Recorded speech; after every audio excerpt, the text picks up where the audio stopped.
Good morning, everybody. This is another edition of the Pass Ball Show, brought to you by JohnPLA.com, by St. Aloysius Church and School in Jackson, New Jersey, by Two Ways, One Passion Food Truck, located in Scranton, Pennsylvania. As always, glad to be with you. And, listen, I've thought about this for a while, and perhaps if you ever go on the verge of saying something that's out of, what you're known for, the whole stick to sports thing. And I think about that real deeply. And I think as passionately as I feel about anything that has to do with sports, any of my knowledge, any of the history of sports that I know, anything that I'm quote unquote certified or respected to talk about, I believe that Black Lives Matter.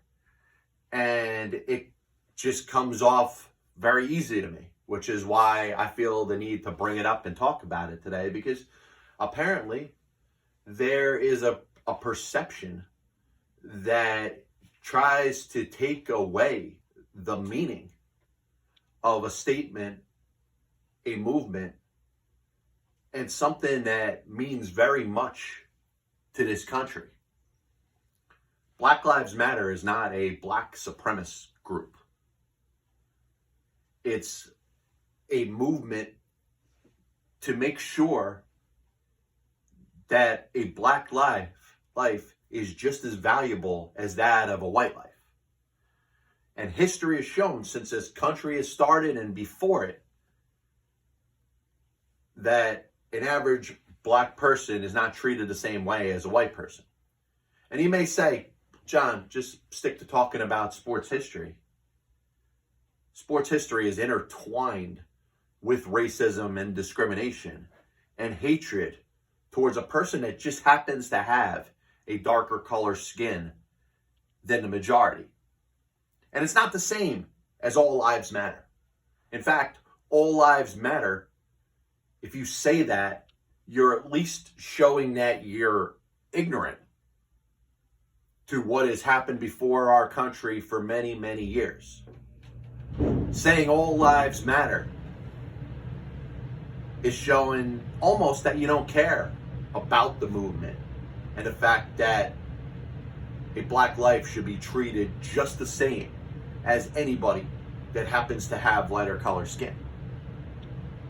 And I would go as far as to say that saying all lives matter is almost getting to a point where it's damn near on the borderline of being a racial slur.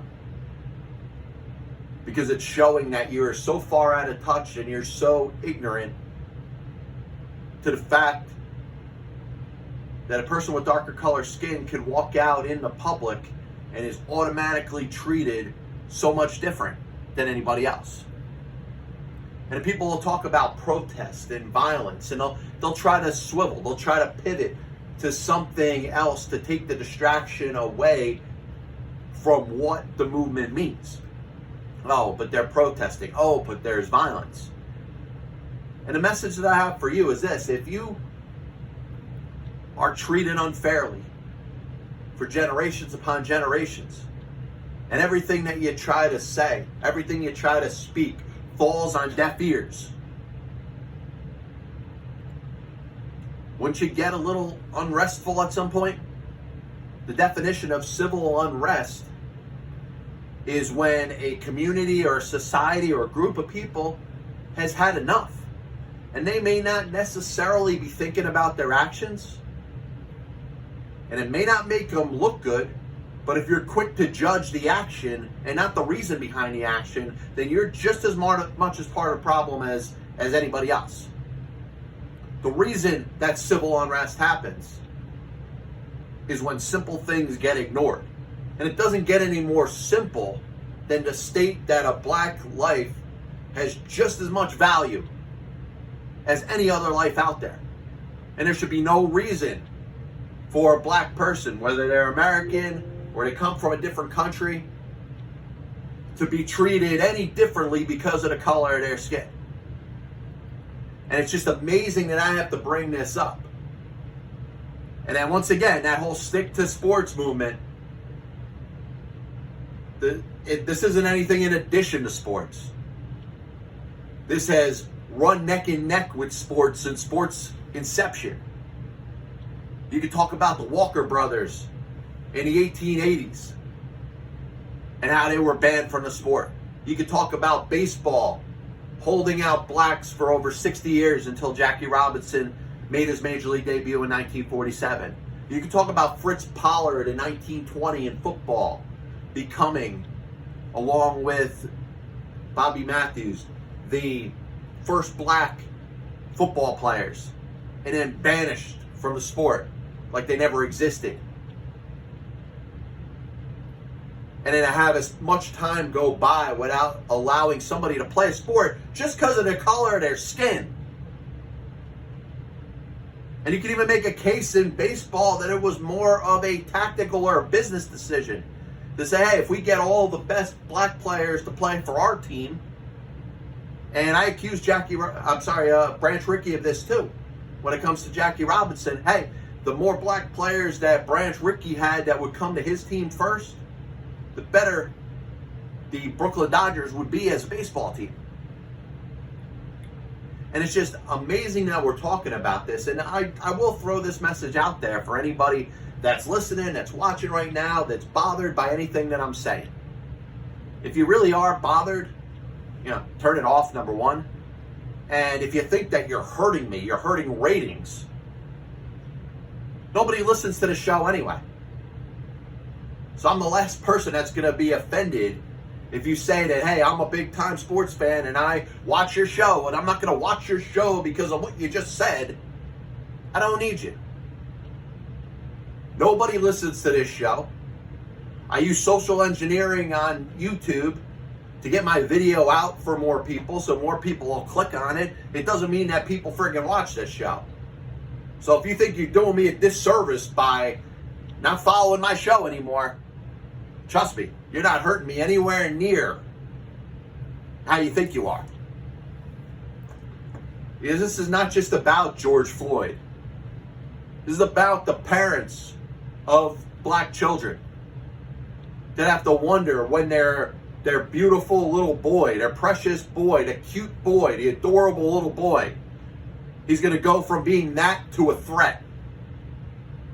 And for everybody out there that looks out their window and judges people because of the color of their skin, that black child that can't walk around in public without people thinking that he's a threat. And I've said it all along, and a lot of other people have said this too. What makes a black person so much different anyway? Outside of the color of their skin, what makes them any different than me? Somebody that happened to be born with lighter color skin. That person, just on the surface, is no worse, no better. I don't know what the difference is. So maybe, instead of being all up in arms because I'm talking about what I'm talking about, tell me what the difference is. If my skin color was much darker than it is, what would make that person any different than me? And I'll throw a couple answers your way. That person is viewed much different than me. That person doesn't have the natural peace in life that I have. I could walk out at night and not have anybody judge me.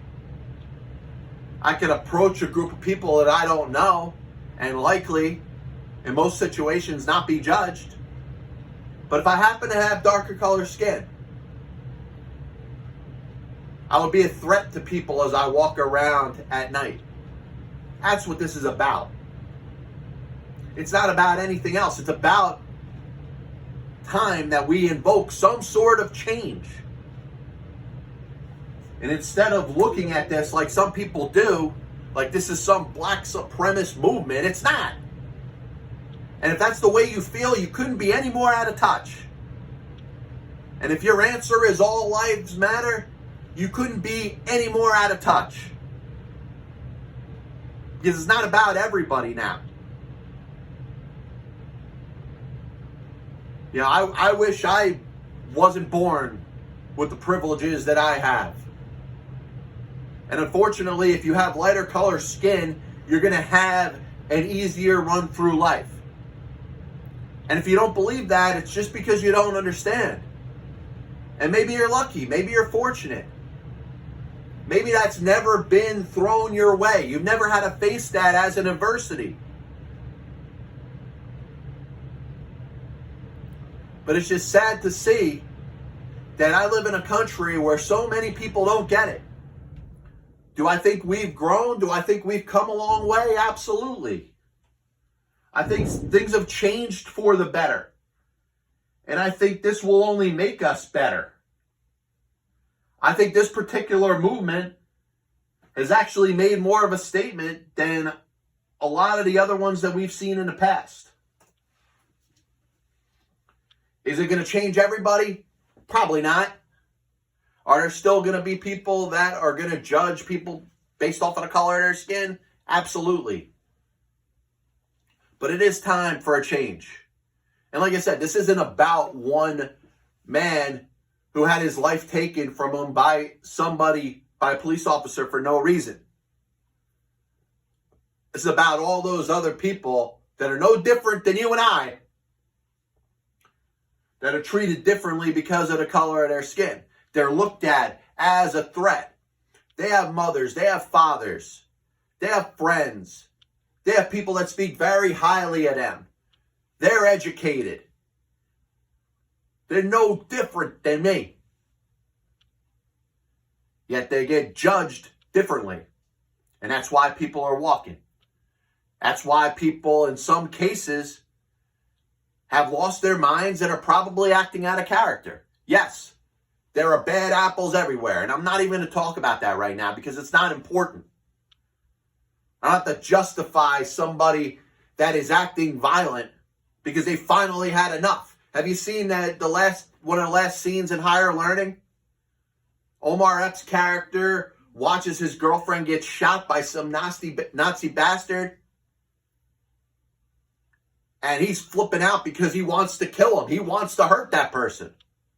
And is he a bad person because he wants to hurt or kill a person that just shot and killed his girlfriend?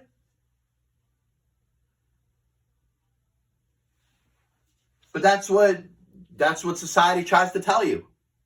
And that's what we're up against. I mean, and the fact that I have to justify speaking about what I'm speaking about is part of the problem too. And like I said, I don't care if anybody hears this. I don't care if anybody gets pissed off because of what I'm saying. I don't care if anybody gets bothered by what I'm bringing up right now. Tell me to stick to sports. How about you stick it up your ass?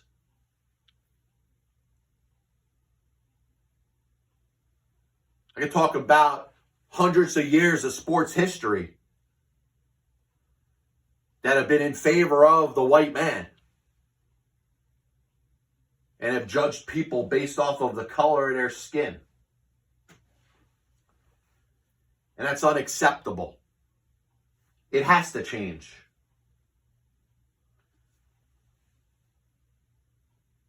And you know what? Maybe it's not for everybody to speak about.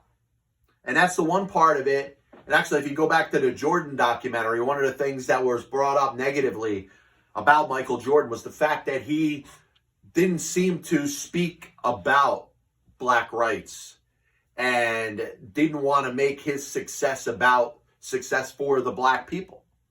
And not everybody's comfortable talking about that. Not everybody was meant to be part of that movement. And I'm not going to judge an athlete or a person that doesn't feel confident enough to talk about it. That person isn't necessarily part of the problem. You could say somebody is neutral about it, and I don't think it necessarily means that they're against it.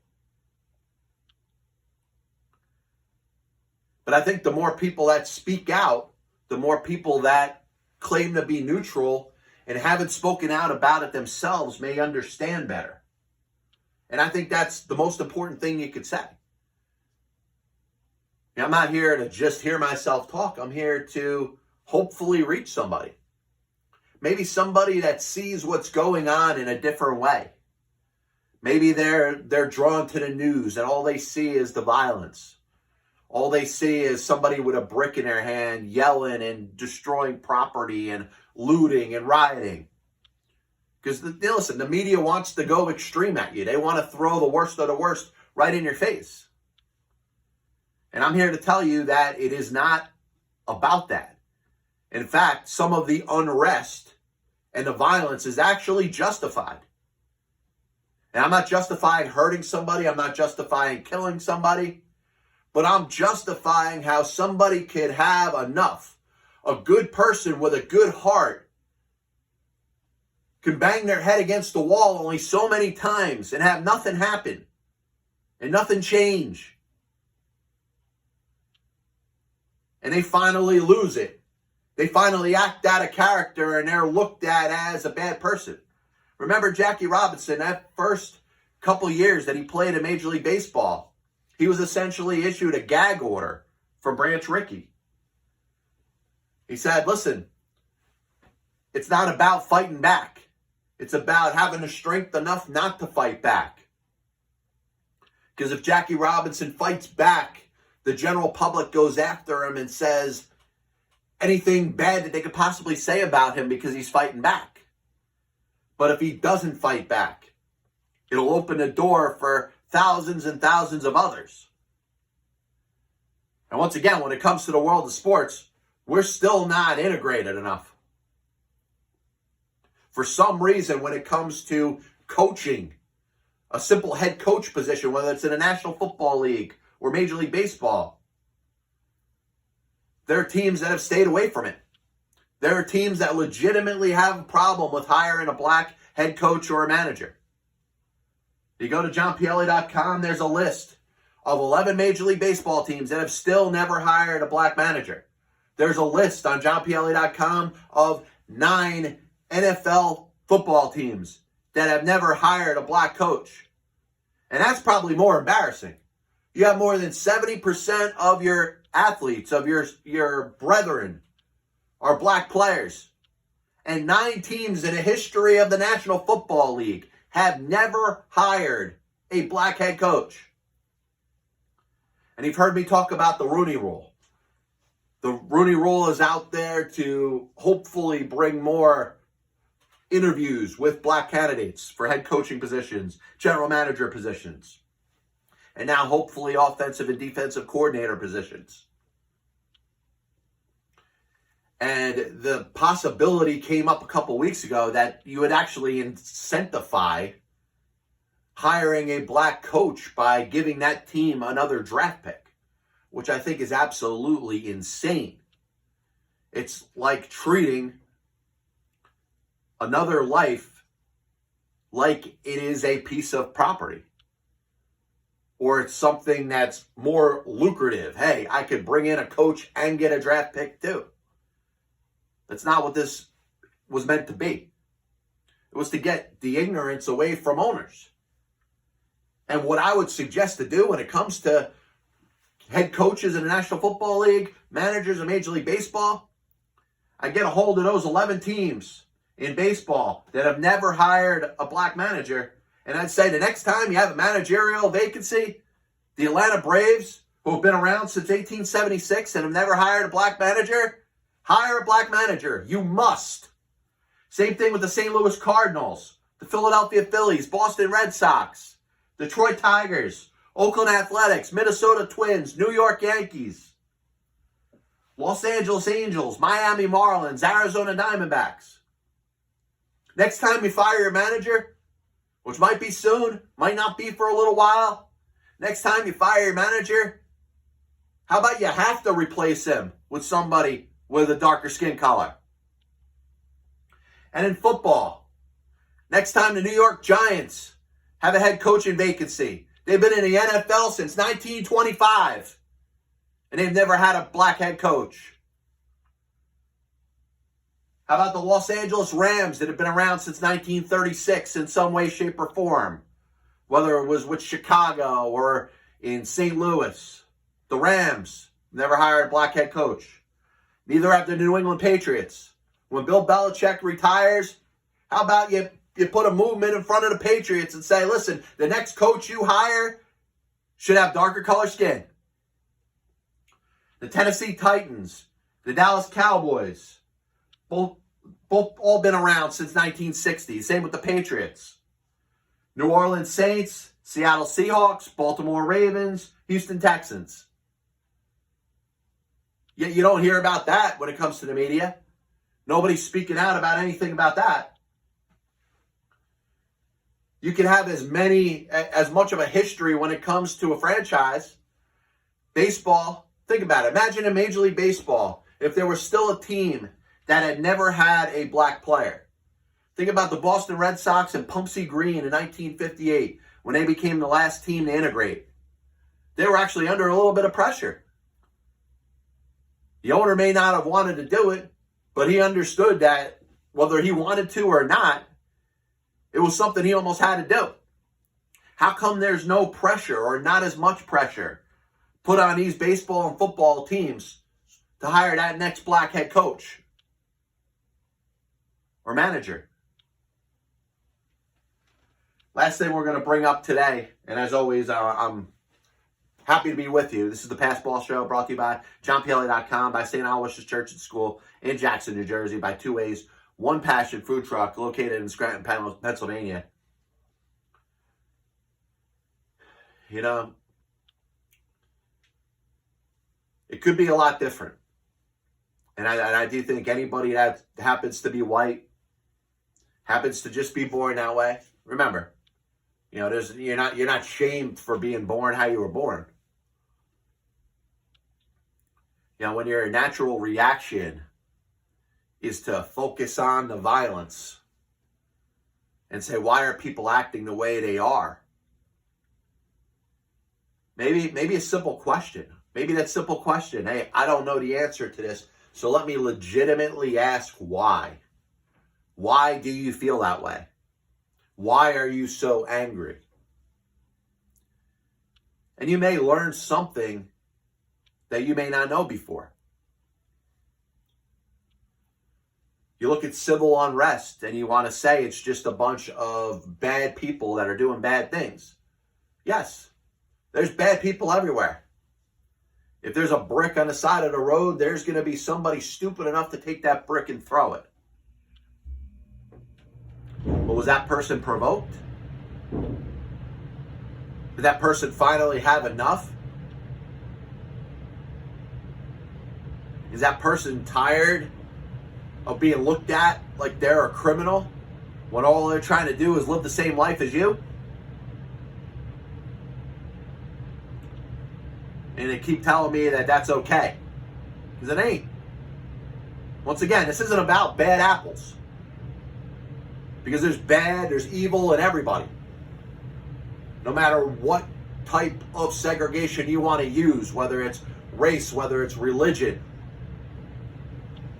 whether it's the fact that, you know, attractive people and unattractive people, heterosexual, homosexual, every different category of people you could have, there's bad people in it. Every profession, there's bad people in it. This is not the time to talk about bad apples. It's the time to talk about change. Is there going to be a change? Or are we basically just tooting our own horn again? Once again, the news media ain't helping us. News media is focusing on violence, it's focusing on negativity, it's focusing on hatred. And I can't believe that I have to say this. This is about a group of people that just want to have the same rights as everybody else.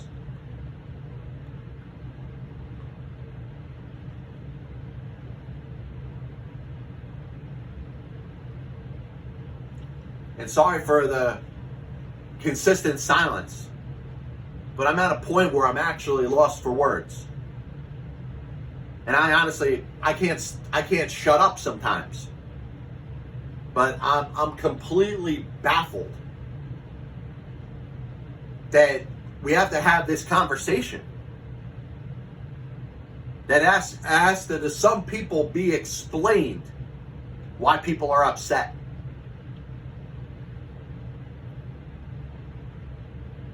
Can we stop treating black men as if they're any different than anybody else?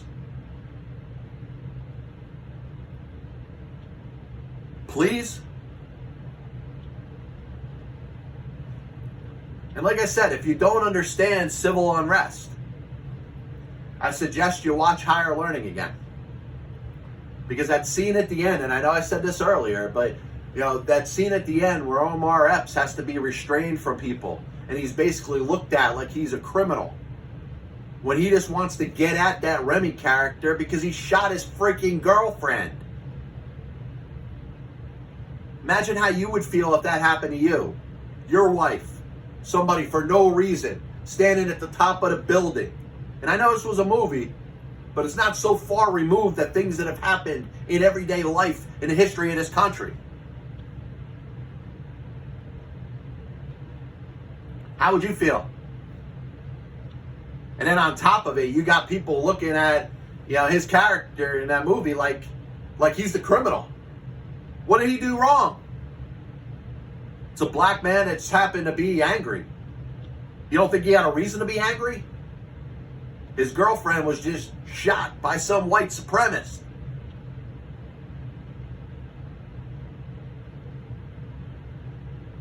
And once again, some people do make it like it's for one person. And George Floyd, may he rest in peace, there was no reason for him to die. But it isn't about this one person. It's about the example that continues to be repeated over and over again. That man was not armed. That man was in custody.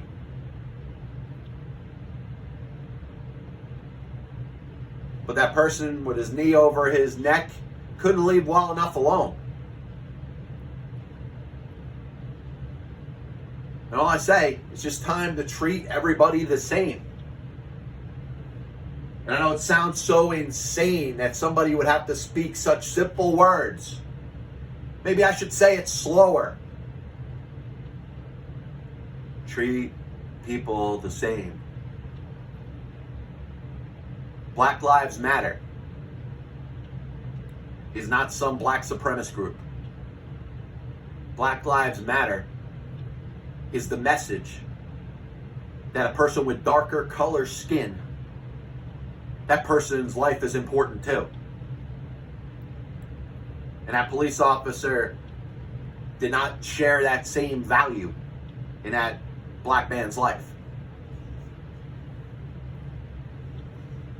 And all you want to see is justice.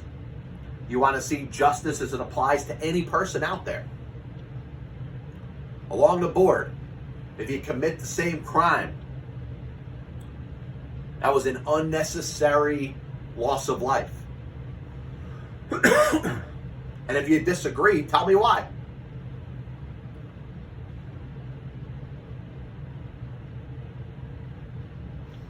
There should be no reason that a black teenager, a young black man or woman should be feared as they're just simply living their life in society. And unfortunately, there's a lot of people that don't understand that. And it's sad. It's sad. And honestly, like I said, I'm losing the comprehension of why I would have to say what I'm saying. Like, I feel like I'm taking my youngest child and I'm slowing things down to him because I don't believe he understands. But I believe I'm talking to a wall right now. I do. Do I think that any statement that I made, if it was said by anybody else, would be listened to? No. And once again, there's a lot of people out there that want to hear me talk about sports. What do you want me to talk about sports? How sports for years kept itself segregated? Wouldn't allow a black player to play in the same league as a white player? You have an answer of why that happened? Can you make any sense to that? Oh, it was past generations. Well, what makes this generation any better than other generations? Like I said, were our ancestors just not born with that part of their brain? And all of a sudden we get it? Obviously what you're seeing, not everybody gets it. And honestly, once again, I've said stuff this whole time where people don't want to hear. And honestly, I don't even care anymore. This is something that hopefully these protests keep going on until we get some change. And I don't know how this change is ever going to happen, because there's so much ignorance out there. There's so many people that are protecting their own special interests. There are people that have segregated themselves in their own groups. There's people that are triggered by every little thing. They're going to say, hey, I'm against violence. I'm against this. I'm against that. And the problem is that there's more people out there that are against people of darker color skin than are ever willing to admit it. And my message is, hopefully, like I said, hopefully there's one person out there that was wavering. One person out there that's listening and wasn't really sure. Maybe there's one person out there that's going to listen and hear this in a different way than they've ever heard it before. What's going on out there is wrong. And the next time you see somebody walking down your neighborhood and the instinct that you have is to prejudge, maybe it's time to look at that person and say that's a human being. That person is no different, no worse than me. You could also say they're no better. But that person is my brethren. That person is just like you and I. And I hope at some point this becomes a positive thing. And you want to ask, some people are like, hey, I just wish the protest and all of this stuff would just stop soon. I hope it goes a little further, because I'm seeing more people's eyes open every day. And like I said, could care less about my show. My show that a couple people friggin' watch. You're going to get out there and say, oh, John, you should talk about sports because that's what you do. That's what you know. I'm not going to watch your show anymore. Whoop-de-doo, nobody else watches it. You're not hurting me.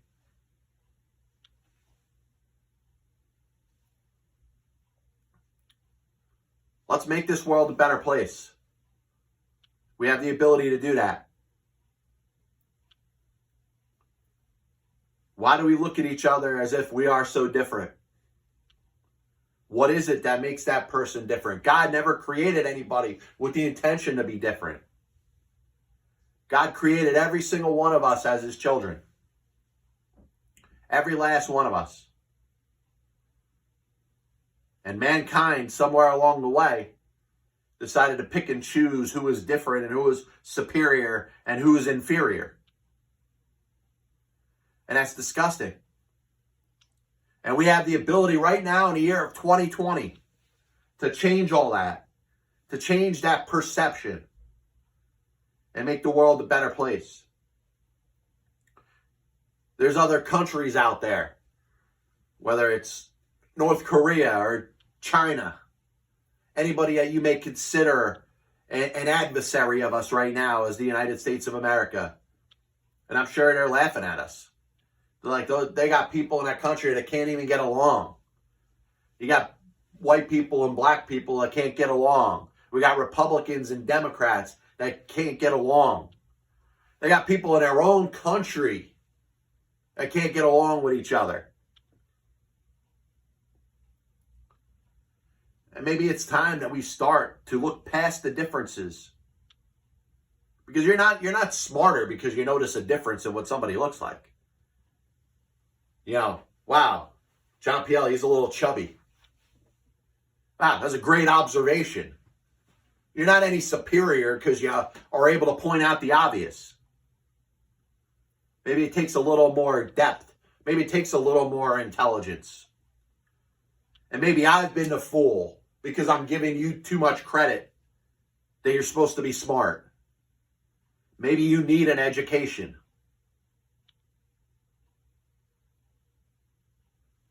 I'm sorry, dude. This is embarrassing. It's embarrassing on so many fronts. And if you're going to tell me that it's okay, or you're going to pivot and talk about violence, oh my God, there's people that are protesting and some of them are getting violent. Even if you want to say, hey, there's more people than just some of them that are getting violent. Once again, let me redefine for you civil unrest. Civil unrest in many cases happens when that person has exhausted all efforts to try to make a change. When they stand up against what is wrong. And all they want is the same freedom that you and I have. And it continues to be proven time and time again that there's going to be no change. And you try and try again, and nothing changes. And you feel like your voice is being completely ignored. So before you say these are all bad people doing bad things, I will not deny the bad thing aspect of it. And I hope nobody gets hurt. I hope nobody loses a life. But what would you do if you were in that situation where all you wanted to do was be treated equally? All you wanted is the same rights that you were born with and privileged with. They're not asking to be superior. They're not asking to be on a pedestal by themselves. They're not asking to be in a world where they're the only ones in it. All they want is to be treated the same. And to basically get figuratively smacked in the face every time he's trying to say, all I want is to be treated the same. I could see somebody getting violent at some point. Somebody having enough. Somebody maybe starting by screaming as loud as they possibly can. And realize that nothing you've done has worked. How about if I shatter this window? Will it get your attention? But once again, once something turns violent, the pivot begins. All of a sudden, it's a pivot on the act of violence, and that person's just an angry man doing something that's against the law. And it's no longer about the movement. And that's why Jackie Robinson, those first couple of years, when he took all those insults, he took all that racism, that bad treatment that he was given over the first couple of years of his baseball career, and he sat there and he took it, probably to a point where he almost couldn't control himself. Because he knew that if he acted out, the pressure would be on, the attention would be about him acting out, as opposed to all the good that he's trying to do by integrating a sport that, for whatever reason, refused to integrate itself for 60 years. You had a commissioner in Kennesaw Mountain Landis who oversaw the game, was basically the ruling figure in the game, would not allow a black player to play. It wasn't until he finally died where that idea could even have been brought up of having a black player play on the same field as white players. And once again, you go back in history and you could say you don't believe that. You could say you disagree with that. But that's still on our record. And you talk about somebody that maybe has served time in prison.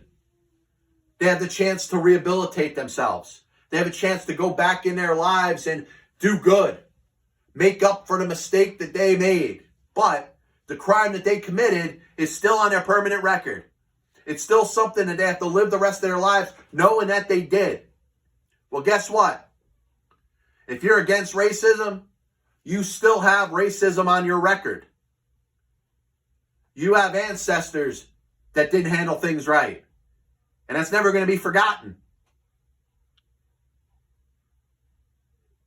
And hopefully you take the time, if you've learned the lesson, if you understand it, if you get what this is all about, have a conversation with somebody that may not get it. And it doesn't have to be negative. It doesn't have to be a fight. It doesn't have to be a battle. Ask questions. Find out what triggers somebody. Find out what people are upset about. If you're talking to somebody that happens to be upset because they turn on the news and they see people throwing bricks and violence out there in major cities, being held up, ask them why it bothers them. Have a conversation. You know what? Have the willingness to be able to hear something you may not want to hear. But speak from your own heart when you have a chance. And I bet you find that there's a lot of people that are being ignorant out there, and it's probably not their true intention. That they're just not seeing it. And maybe because they can't relate to it. But every last one of us is responsible in one way, shape, or form. And my hope is that we can make a difference. My hope is that the protests that are out there now can make more people see that there's not much out there that's being asked for. And once again, it's not about one man's death. It's every black parent out there that thinks about their child, their little boy, their little girl, and is wondering when they're going to stop being viewed as so cute or adorable and viewed as a threat. What age is that? 7, 8, 10, 12, 15, 20? You see an adorable picture of a child. You see an adorable picture of a baby. Your natural reaction is, wow, that's beautiful. And the kids, as they grow up, it's a cute kid. And all of a sudden, there's a group of people that are going to view that black boy or girl as a threat to them. That's what this is about. Maybe at some point, there's going to be a change. And I do thank everybody for tuning into the show today. If this was subject matter that didn't really appeal to you, maybe you should think about it a little bit more. Maybe if your natural reaction is to be passive and just push it aside. Oh, I see that on the news.